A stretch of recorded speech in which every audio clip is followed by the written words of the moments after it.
The first time people see this animal, there's often one question that comes up almost immediately. Wait, is this a giraffe-zebra hybrid? It has a face that looks just like a giraffe's, but legs with bold, zebra-like stripes. It almost feels like nature was testing a new design and forgot to recall the prototype. But here's the thing. A zebra is probably less closely related to this animal than I am.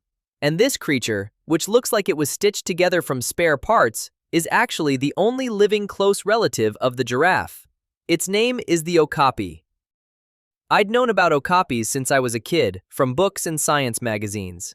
But the first time I saw one in a zoo, I still froze for a second. It felt like a video game lagged, like the character model had loaded, but the textures were still buffering. And no, this isn't just my personal bias. More than 100 years ago, scientists genuinely argued about this animal. Was it a kind of horse? Or was it related to giraffes? What finally settled the debate wasn't who argued louder, but phylogenetics. By comparing bones and genetic traits, scientists confirmed that okapis and giraffes belong to the same family, but different genera.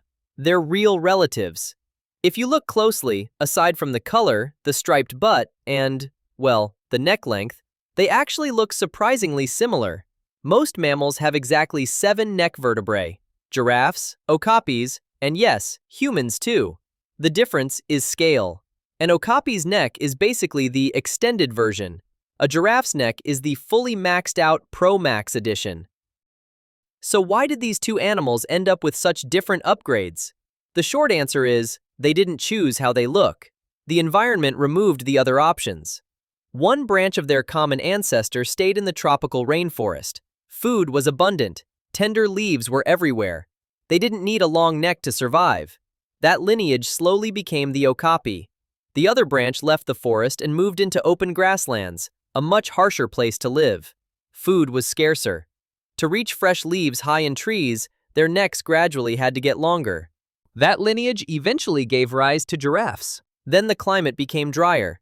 African grasslands, dominated by C4 grasses, expanded rapidly.